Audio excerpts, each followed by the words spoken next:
I-V-M. What was it like to rescue Indian hostages from Taliban-controlled Afghanistan almost 20 years ago?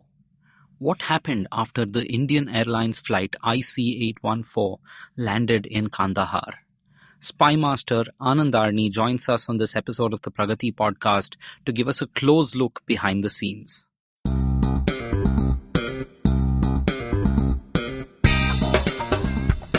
Welcome to the Pragati Podcast, a weekly talk show on public policy, economics, and international relations. We are your hosts, Hamsini Hariharan and Pavan Srinath. Before we get Mr. Anand Arni on the show, let me recount some history that is quite well known. I also want to apologize in advance for the quality of my voice during this introductory recording.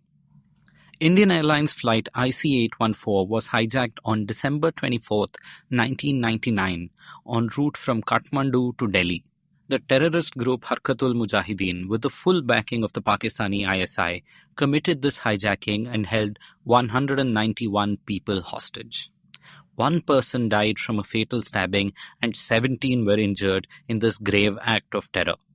The hijacked plane landed in Kandahar after stops in Amritsar, Lahore and Dubai, with 164 hostages still on board.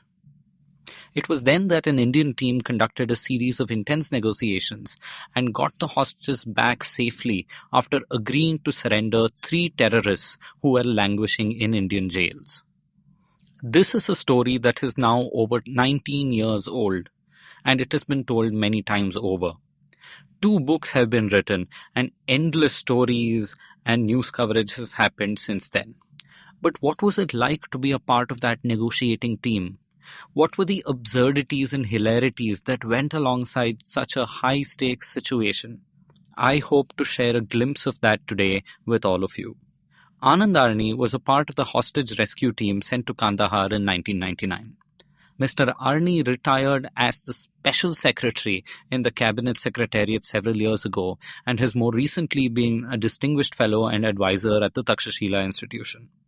Special Secretary in the Cabinet Secretariat, by the way, is code for him being the second in command at the Research and Analysis Wing, India's external intelligence agency.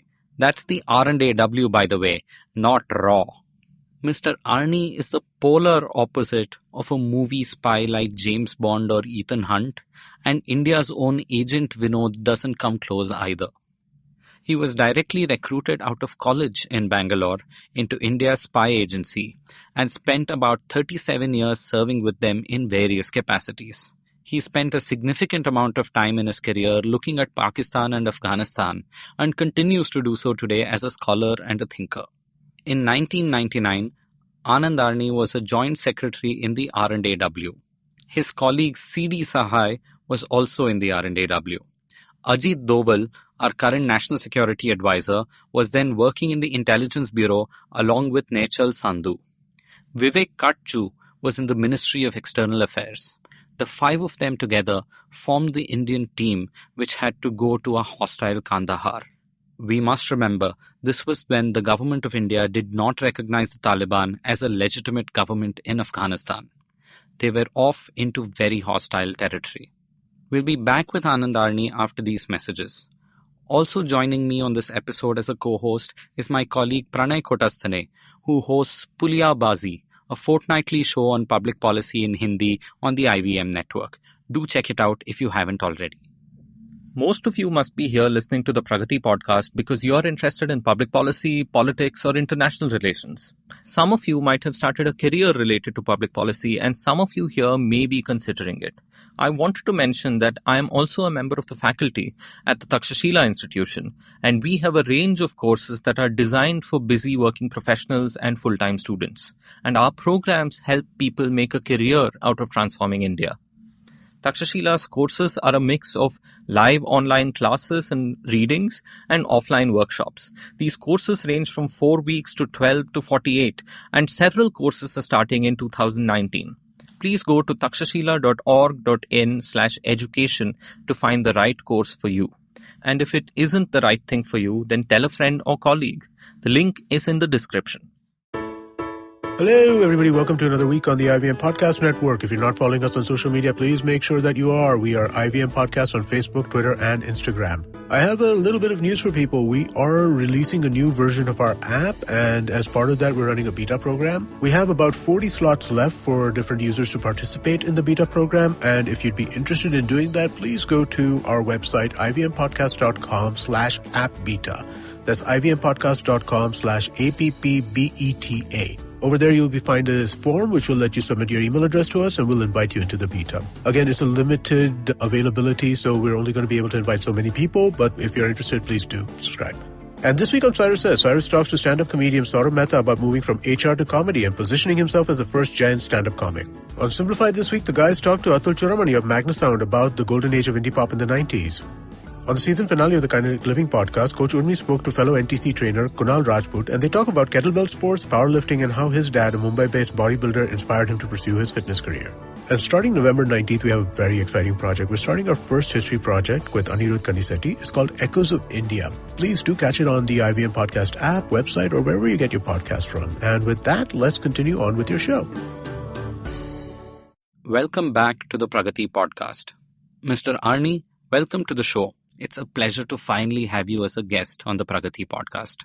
Can you tell us what went down in Kandahar in December of 1999 and what you got to see and do while there? I came into the picture actually on the 26th. We knew the minute a hijack took place. Of course, we were tracking it in my department. And so this was a flight that took off from Nepal? From Kathmandu was hijacked. Where was it going? It was going to Delhi. Delhi. Hijacked and taken to Amritsar for refueling. In Amritsar, the aircraft was stalled for quite some time. And then finally the hijackers threatened to execute people. So the aircraft was allowed to take off and go. The next place they landed was Pakistan. But again, they were not given permission to land. So they had to go. And eventually landed. The third stop was actually in an airbase near Dubai. I came into the picture at that point when the aircraft took off from Dubai and was headed towards, refueled and took off, and they were headed to Kandahar. Pakistan officially did not give them permission to land in Pakistan territory, but the Taliban allowed the aircraft to be land. All pre-planned, I would think. It landed in Kandahar, and we were, this was 26th morning. I was told that we should be ready to leave. So we had a special aircraft which took us to Kandahar. And we were about, as I counted the numbers in that aircraft, which I was in, we had 52 people. There was the air crew, a relief air crew, because we were, in the event that we could come out of Kandahar, the other aircraft, the crew had to come out. A team of doctors and nurses for emergencies, and 5 of us who were doing some negotiations, and some flight engineers also, some engineers to service the other aircraft stuff. Totally 52. We landed at about 4:30 or 5. It was dark in Kandahar when we landed. And we had no visas because we didn't recognize the Taliban. This is the only time I have traveled anywhere abroad without a visa, and nobody even checked my passport. So we could have just got off the aircraft and were taken straight to some old, what we realized much later was barracks established by the Americans, and then occupied by the Russians, and then more lately by the Pakistanis, and then emptied for us, sort of a hostel type of thing. We were there, 21 of us, I think, stayed in that facility. What was the airport like? Was there much of an airport in Kandahar? Yeah, there was an airport, which we saw next morning. Our non-essential crew, the people like the air hostesses and the doctors, stayed back in the aircraft and probably had a better time because they had better facilities there, whatever. They had 4 bathrooms, whereas we had only whatever. Anyway, those are incidental matters. Next morning, we were came across, it was the month of Ramzan, so food, all of us, we got up late. There was no food available and no tea, nothing. So basically eat one meal a day.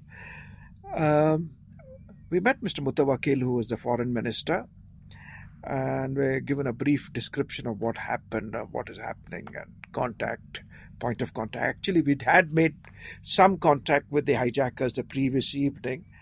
The Taliban had provided us a room, slightly double the size of this room, with some communication equipment with which we could talk to the hijackers.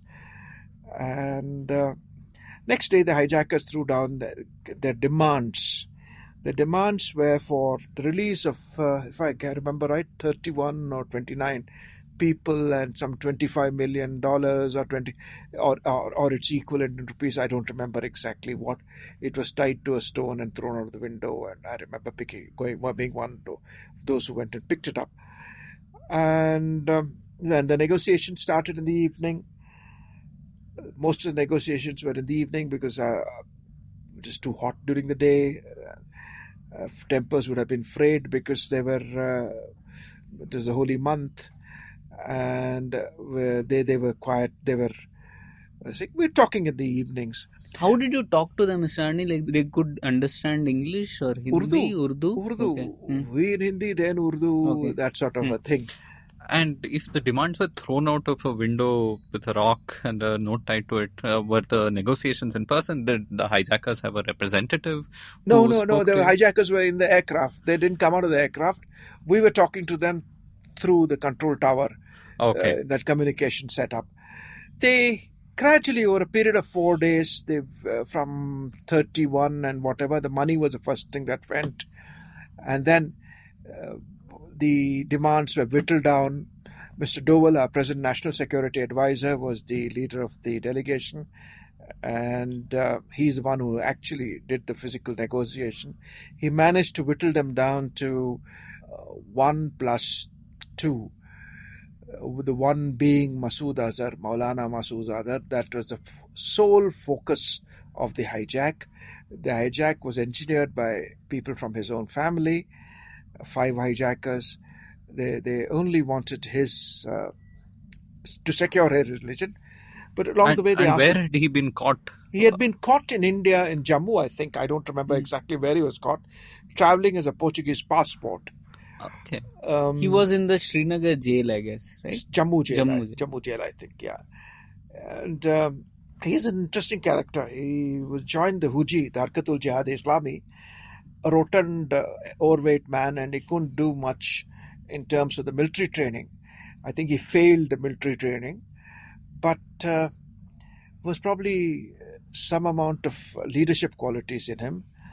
He got close to the Harkatul Jihadi leadership, and they went on fundraising tours all over and been to Africa, parts of Africa, raised money and come back. And for some strange reason, he came to the valley, probably hoping to lead the revolution or study about it from there or whatever. Anyway, got caught, and he was in Jammu jail.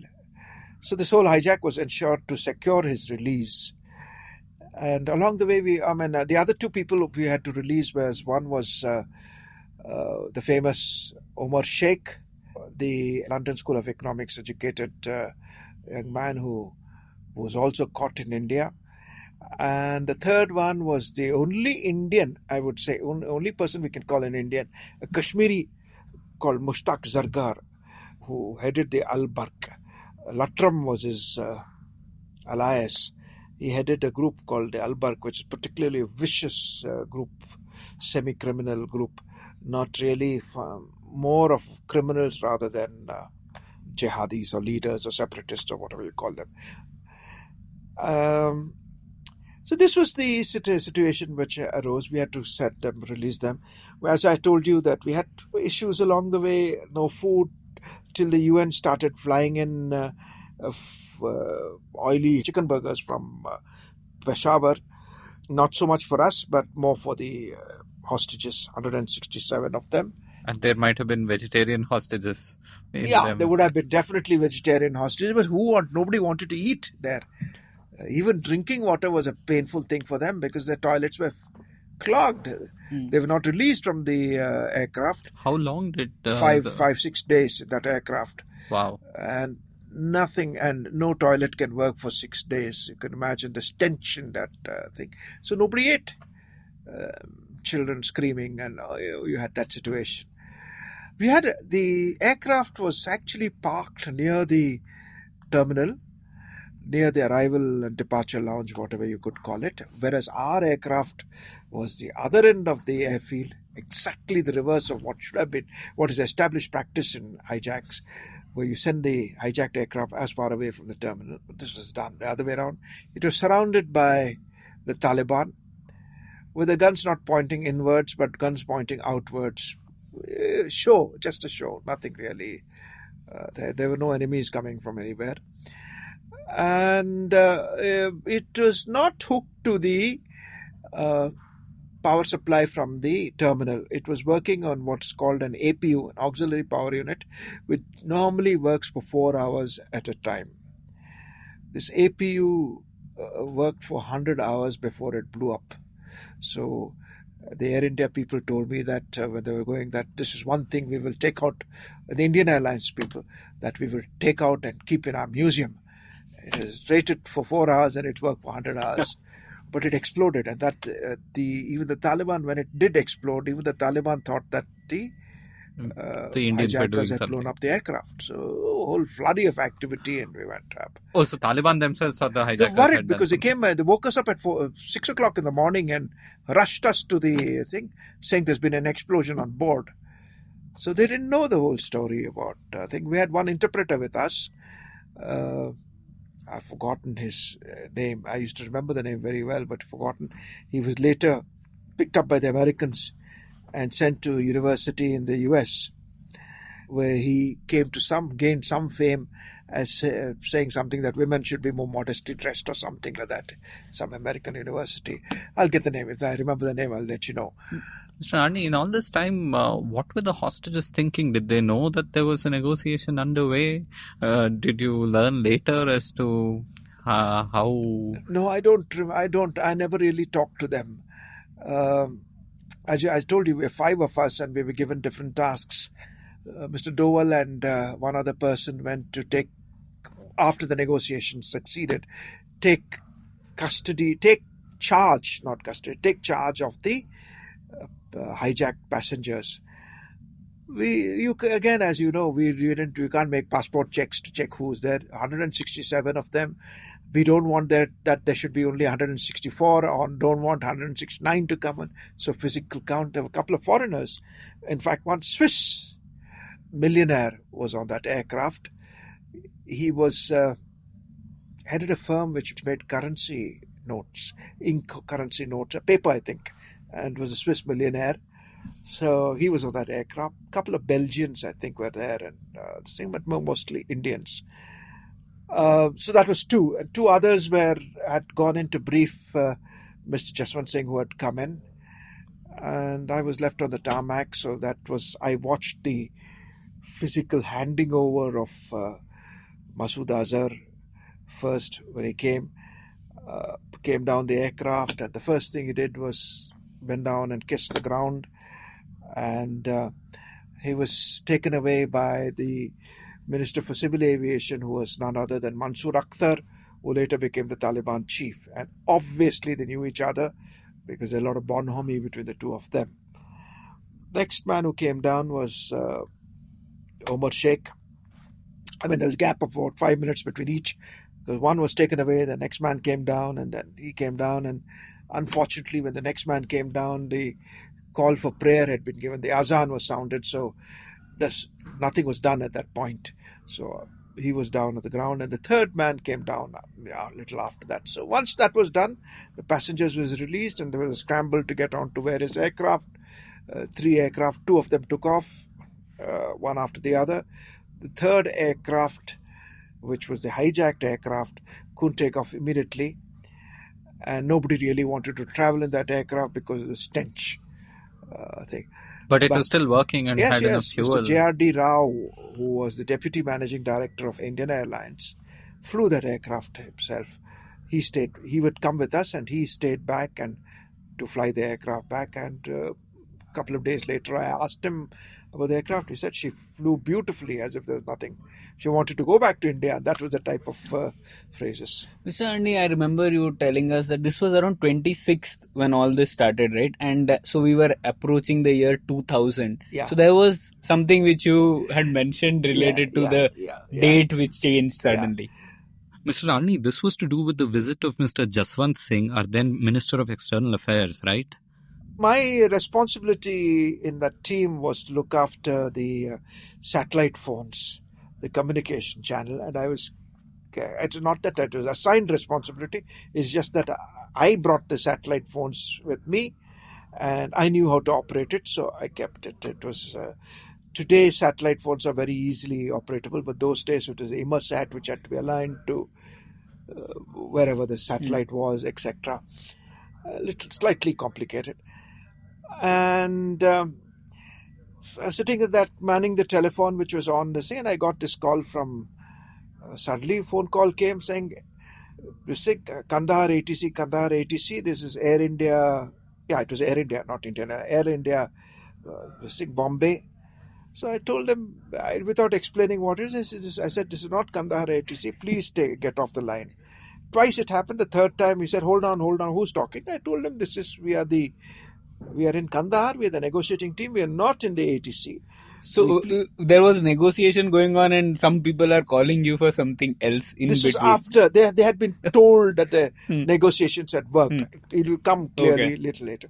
So I said, will you hold on? Please tell us. He said, look, we have a VVIP aircraft coming this evening to Kandahar and we need certain clearances. I said, please talk to the ATC. I can try and get you the number later on. But he said, no, we know the number, but nobody's picking it up. And this is the number we have been given. So I said, there's nothing I can certify. And no, we have a VVIP passenger coming. So I said, look, I'm here at this. I know who the VVIP passenger is. What is it you want? So he said, we want some certification. I said, I'm sorry, I just can't give you certification. Anyway, to cut a long story short, this conversation went on. Eventually they said, please certify. We will accept your certification. But this is a technical reason we need. First question was, is there night landing facilities? I said, no, there is. I don't know. I can go and make inquiries. And I had remembered some, like you were talking about Rambo movies. I was also thinking of those type of things. I said, I can tell the Taliban to keep some trucks with their lights on if that is night landing facility. But, that was my only exposure. So that went off. The second question, I don't remember, but the third was classic. You must remember this is the 31st December 1999. So the Air India chap asked me, will you please certify that it is Y2K free?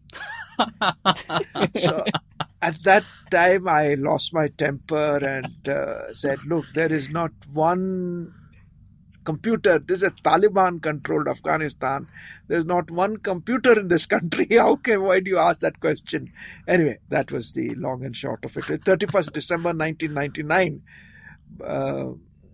was the aircraft was to land. I think this was the afternoon we got.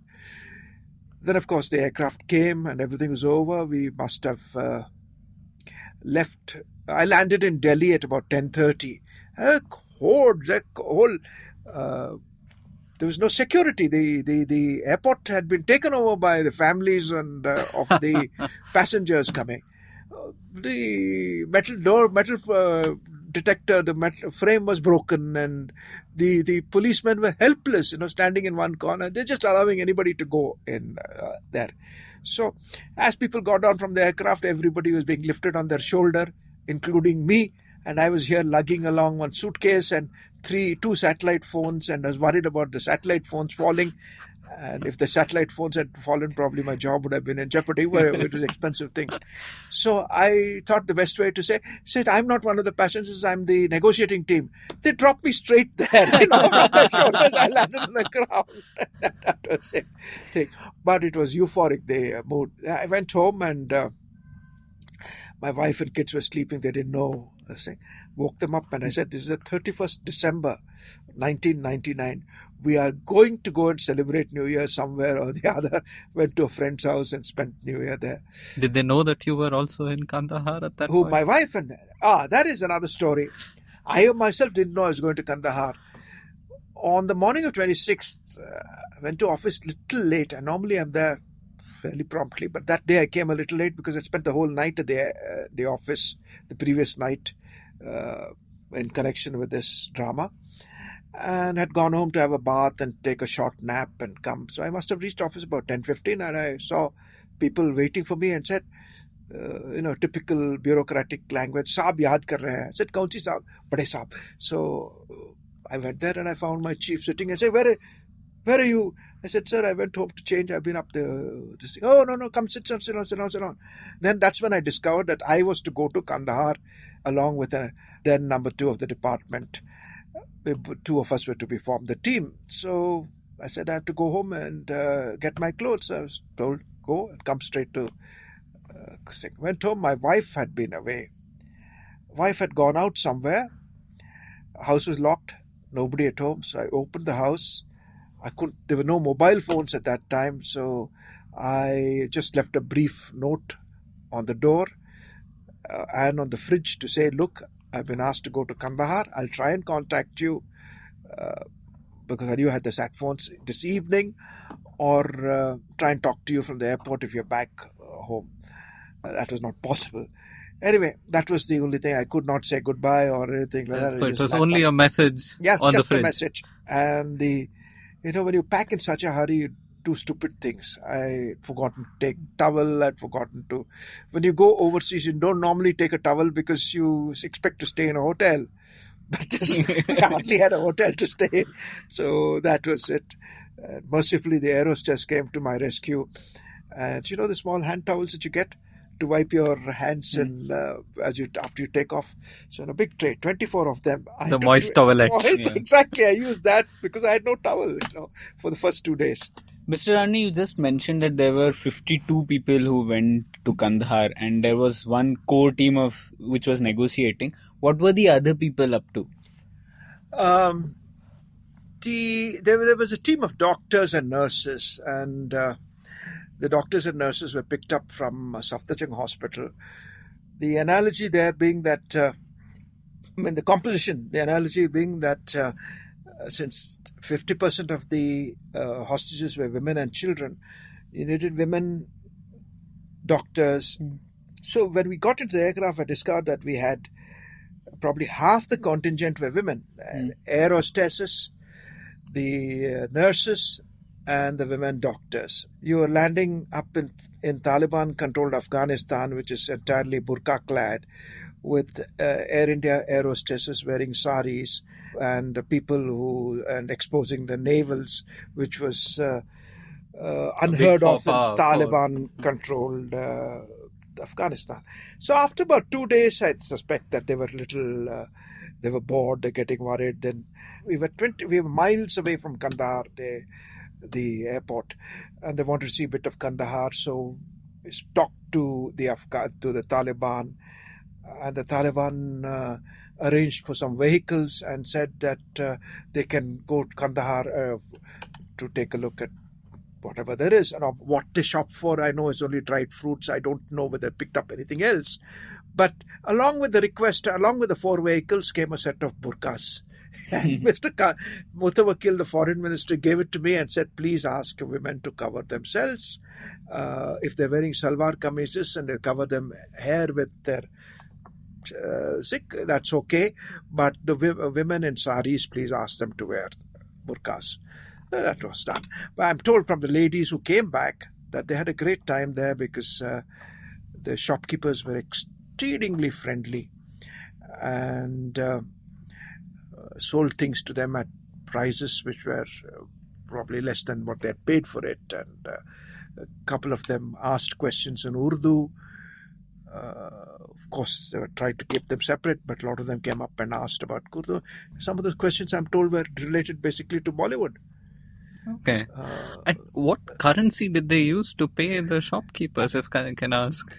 I'm not sure any of them used any money, but certainly when I remember the crates of dried fruits. About 4 or 5 crates of dried fruits were put into the whole luggage hold of the aircraft. So that must have been 52 people. I got probably about a kilo. Oh yes, they use dollars, because I know they use dollars, because since someone amongst our team was carrying dollars and was asked if they could borrow the dollars. So yes, we gave them the dollars. All this happening in parallel to a hostage negotiation and the rescue of Indian civilians and foreigners from a hijacking. Yes. Amazing. There were hilarious parts of it also. No, not hilarious, human interest parts. No, definitely. I mean, we want to know that all this happens. Thank you for staying with us till the end. If you like the Pragati podcast and listen to it on iTunes, please leave us a rating and a review, and it will mean a lot to us. Visit our website at thinkpragati.com for your daily dose of brain fodder on all things public policy. You can subscribe to the Pragati Podcast on the IVM Podcast app or wherever else you get your podcasts from. We're there everywhere.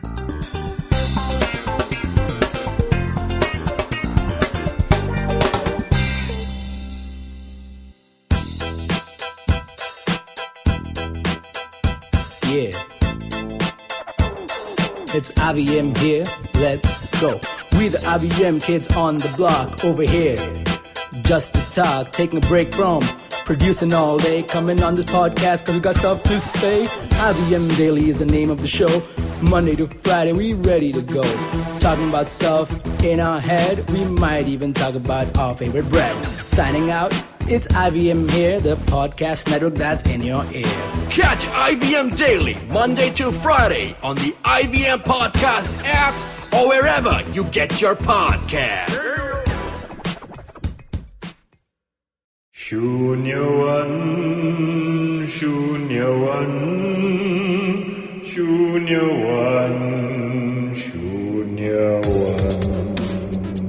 Hey, this is Shiladitya Mukhopadhyay. And I'm Amit Doshi. And we host Shunyawan, the weekly podcast based on conversations about startups, entrepreneurship, across verticals like food tech or fintech, and digital payments, logistics, e-commerce, and of course, all the stuff from VCs and investors as well. Over the course of our run, we've had some really great entrepreneurs. We've had Zishan Hayat from Topper, Naya Sagi from Baby Chakra, Ankush Sachdev from ShareChat, and Akrit from Haptic, among many, many more. Yep, and we continue to get some of the biggest, smartest, and most innovative folks in the country in this space coming here, talking to us, all for you guys to listen to. So tune in every Tuesday on the IVM app, website, or wherever you get your podcasts from, and get a chance to be a part of all of the tech banter and entrepreneurship conversations on our Slack channel. Talk to our guests, they show up as well. All you have to do is request an invite on ivmpodcast.com/Shunyawan.